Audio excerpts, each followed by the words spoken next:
This is a Missile Baits mini swim jig.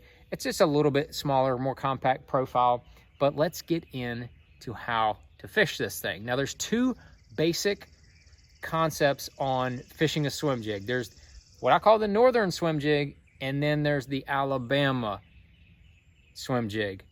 And so the Alabama, a lot of people call it the Alabama shake.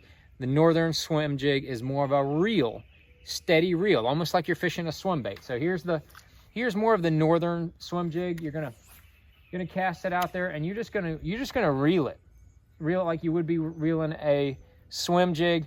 You can actually put a swim jig on the back of, you know, any swim jig that you're fishing, and that's what a lot of the guys up north do. They either put a big grub or a swim bait or something like this. This is a Missile Baits mini D-chunk.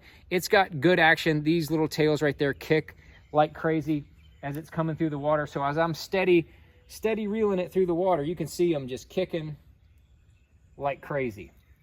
So that northern swim jig style, you're just going to be steady reeling it. That is really good around grass lines, grass under the surface, and also around shallow cover. Like I may be throwing to some of these laydowns or sticks, and just steady reeling that swim jig through it, and maybe bouncing off some of those limbs, maybe bouncing off a rock or two on the bottom.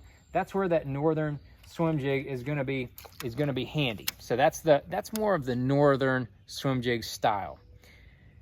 Now the Alabama shake is one of those things that I really think originated, from everything that I've been told and all the people that I know, originated around Lay Lake in Alabama. So everybody in that whole region, for the most part, when they fish a swim jig, they're fishing it like this right here. They're throwing it out, and as soon as it hits, they're shaking the rod like crazy. And what that does is that swim jig is not sitting still. It's constant. That skirt is constantly pulsing. It's constantly bouncing up and down. I'll show you kind of what it looks like in the water, so that, you know, the bait's going to go down and come up. You're trying to trigger fish anytime that they see that bait. It's hopping up and down like that. It's essentially almost like a jerk bait, to whereas that thing is constantly twitching and moving, and you're always trying to trigger a fish, no matter if it's in open water or if it's near some grass that you might be throwing near, or if you skip it up under a dock, any place like that, and you're shaking it like that. That thing is constantly moving, and man, they will come out and smoke it.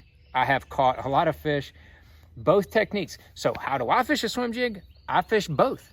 I'll do both. I might throw it out there, and I'll steady reel it near something. I'll get near a piece of cover, and then I'll give it a couple shakes or a rip, and then I'll steady reel it again, and then I'll give it I make it very erratic. I think that's key. Make your swim jig retrieve erratic. You can go steady and then stop it and give it a, you know, you can hit it with the reel, you can hit it with the rod, make it hop and rip it. You can slow roll it until you hit a piece of grass and then rip it off. Anything extra action wise that you can do like that is going to trigger those bites.